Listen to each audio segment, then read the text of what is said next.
Bismillahirrahmanirrahim. Assalamualaikum warahmatullahi wabarakatuh. Saudaraku muslimin muslimat rahimakumullah. Dalam hidup tidak selamanya kita selalu disukai orang lain. Ada masanya, ada kalanya suatu saat kita tidak disukai orang lain, bahkan kita dihina, dicaci sama mereka yang tidak suka kepada kita. Oleh karena tangan kita hanya dua, tentunya tidak cukup untuk menutup mulut orang-orang yang mencaci, orang yang menghina kita. Maka pergunakan sajalah tangan kita yang dua ini untuk menutup telinga kita. Karena kalau kita dengarkan omongan-omongan, cacian, hinaan dari mereka, akan menambah beban pikiran dan bahkan tambah menyakitkan.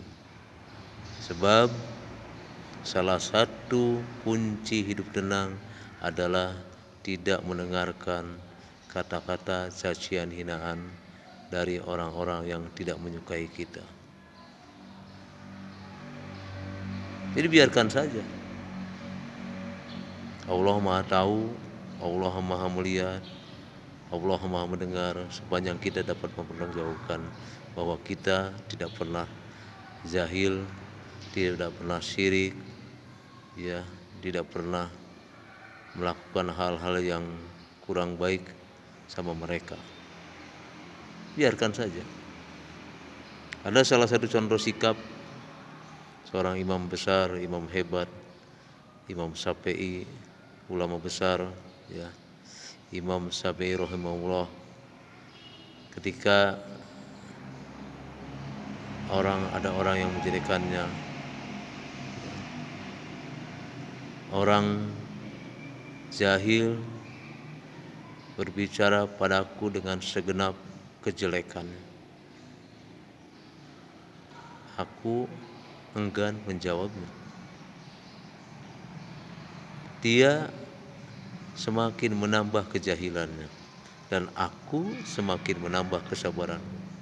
Seperti gaharu yang dibakar semakin menebar kewangian. Jadi acukan saja. Jadi ketika dibakar dia malah tambah wangi. Ya. Demikianlah dalam hidup. Kita tidak harus selalu mendengarkan ucapan orang lain, apalagi yang menghina kita, apalagi yang mencaci kita. Kita kembalikan saja kepada mereka. Semakin dia menghina, semakin dia mencaci, semakin dia jahil, semakin lelah dia, dan akan semakin menambah kesabaran buat kita dan menambah pahala buat kita. Semoga Allah teguhkan hati kita untuk selalu sabar dan tenang menghadapi orang-orang yang jahil, orang-orang yang menghina kita, yang mencaci kita, selama kita tidak merasa melakukan perbuatan hal-hal yang kurang baik sama mereka.